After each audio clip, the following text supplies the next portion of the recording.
Thomas Soto. Le vrai faux de l'info de la matinale avec Jean-Philippe Ballas. Bonjour Jean-Philippe. Bonjour Thomas. Ce matin, la gauche qui fait monter le FN. Oui, une petite musique qu'on entend souvent du côté de l'UMP. Tenez, pas plus tard qu'hier matin avec Nadine Morano sur BFM.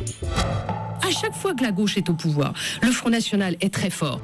À chaque fois que la gauche est au pouvoir, le Front National est très fort, dit clairement Nadine Morano. Mais est-ce que c'est vrai ou est-ce que c'est faux, Jean-Philippe? C'est faux, Thomas. Il suffit de se pencher sur les élections de ces dernières années pour constater que les scores du Front National n'ont pas grand-chose à voir avec la nature du pouvoir en place. Vous l'aimez, je le sais, la machine à remonter le temps du vrai-faux. 88, je vous emmène, Thomas, la présidentielle. François Mitterrand est réélu.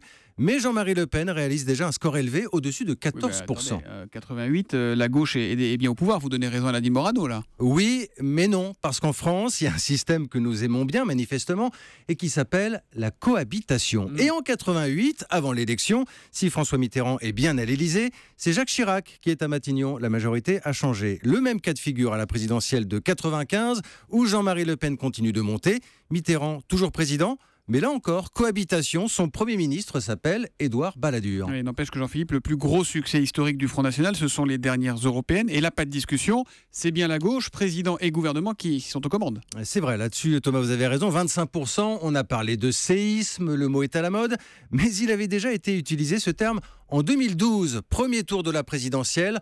En pourcentage, Thomas, c'est le deuxième plus gros score de l'histoire du Front National. Plus de 17% pour Marine Le Pen. Elle fait encore mieux que son père en 2002.